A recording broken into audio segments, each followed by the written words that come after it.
ஸ்மார்ட்டோட full form என்ன அப்படின்னா S for specific, தனித்துவமா இருக்கணும், ஜென்ரலா இருக்கக்கூடாது. நமக்கு இப்ப ஸ்பெசிபிக்கா இருக்கு, நமது அடுத்த ப்ராஜெக்ட் பட்டணம் ப்ராஜெக்ட், ஸோ ப்ராஜெக்ட் தெளிவா இருக்கு, ஸ்பெசிபிக். எம் மெஷரபிள், அளவிடக்கூடியதாக இருக்க வேண்டும்.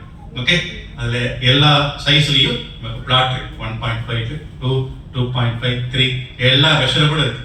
ஏ அச்சீவபிள், சாதிக்கக்கூடிய விஷயமா இருக்கணும். இன்னைக்கு சாதித்தவர்களுக்கெல்லாம் நம்ம வெற்றி விழா கொண்டாட போறோம். அப்போ அவங்களால முடியும் அப்படின்னா இந்த புதுசா எஸ்எம்ஆ வந்திருக்கக்கூடிய பிஎம் உங்களாலையும் முடியும். ஏ ஃபார் அச்சீவபிள், சாதிக்கக்கூடிய விஷயம். அண்ட் ஆர் ஃபார் ரிலையபிள், நம்பகத்தன்மை. அது நான் சொல்லவே வேணாம், நீங்க வீடியோஸ் பார்த்துட்டீங்க. நம்பகத்தன்மையோட உள்ள ஒரு கம்பெனியில தான் நீங்க ஜாயின் பண்ண வந்திருக்கீங்க. And the for time bound, எந்த கால அளவிற்குள் நாம் இது சாதிக்க போறோம்.